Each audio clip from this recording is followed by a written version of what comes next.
Hello gorgeous people, how are you? Today I'm talking about dancing. If you like dancing, you're gonna like this one. If you don't like dancing, you're still gonna like it. I'll tell you all about it on the other side.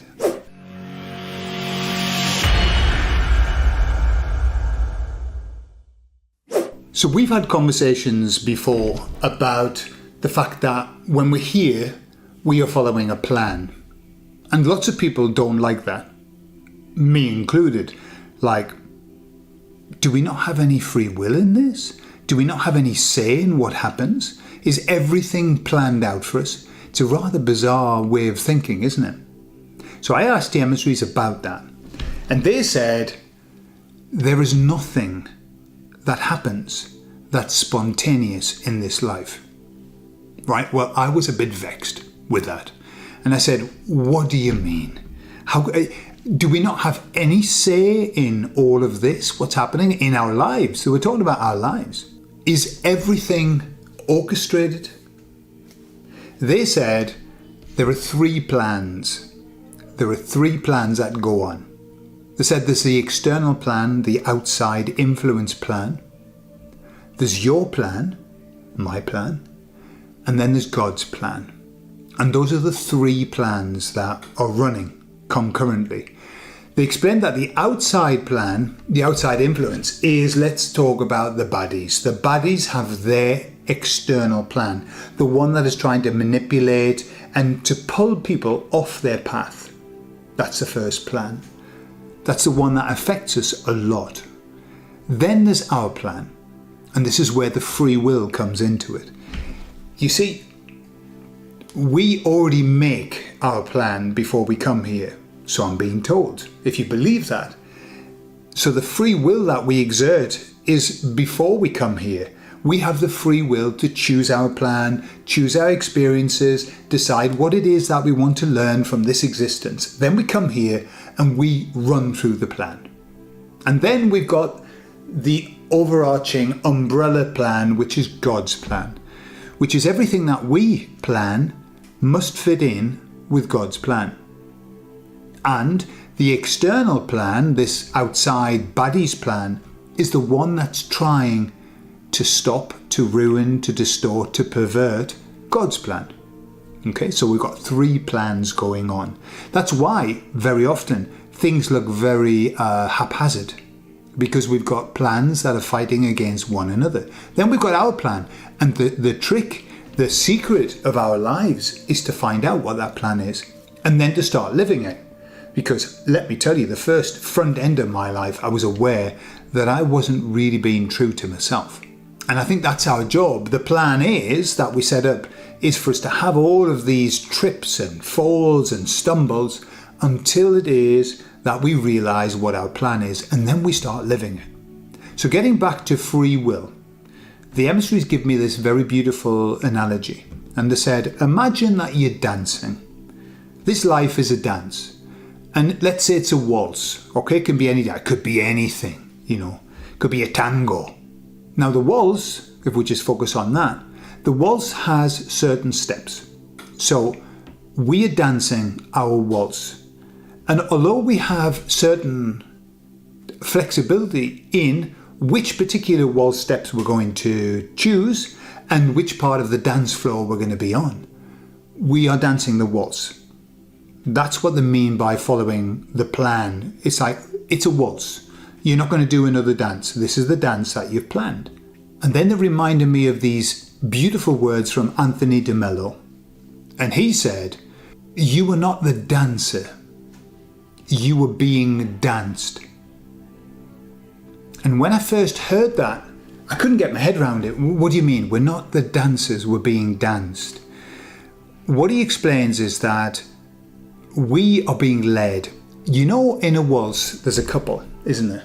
Used to be a man and a woman, but sometimes two women dance together as well. I've seen that. But I haven't seen many cases of two men dancing together. However, one person leads and the other one follows.